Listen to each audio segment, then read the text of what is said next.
Praise the Lord. உங்கள் Jennifer Geetha வடசென்னையில இருந்து. இப்ப நான் நின்னுட்டு இருக்கிற இடம் ஹைபீம் ஸ்கேன் சென்டருங்க. இந்த இடத்துல சிடி ஸ்கேன், எம்ஆர்ஐ ஸ்கேன், எல்லா ஸ்கேனுமே ரொம்ப அக்யூரேட்டான ரிசல்ட்டோட கொடுக்குறாங்களாம். அதுக்காக அண்டை மாநிலமான ஆந்திரால இருந்து எல்லாம் இங்க வந்து ஸ்கேன் பண்ணிக்கிறதா சொல்றாங்க. ஆனா இந்த இடத்த பார்த்த உடனே எனக்கு கர்த்தராக இயேசு கிறிஸ்துவ தாங்க ஞாபகம் வந்துச்சு. ஆமாங்க, அவரு நம்ம பாக்குற மாதிரி மறும் முகத்தை பாக்குறவர் இல்லைங்க, இருதயத்தை பாக்குறவர்னு வேதம் சொல்லுது. பாருங்களேன், இன்னைக்கு எத்தனை பேரு அந்தரங்கத்துல நொறுங்கின இருதயத்தோடு இருக்கிறாங்க. அட, என்னை யாருமே புரிஞ்சுக்க மாட்டாங்களே, என் இதயத்தின் வேதனையை நான் யார்கிட்ட சொல்லுவேன்னு நீங்க கலங்கி போயிருக்கீங்களா? சங்கீதம் 34:18 சொல்லுது, நொறுங்குண்ட இருதயம் உள்ளவர்களுக்கு கர்த்தர் சமீபமா இருந்து நறுங்குண்ட ஆவி உள்ளவர்களை ரட்சிக்கிறாருன்னு வசனம் சொல்லுதுங்க.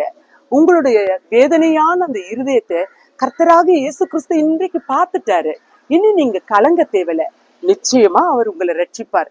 God bless you all.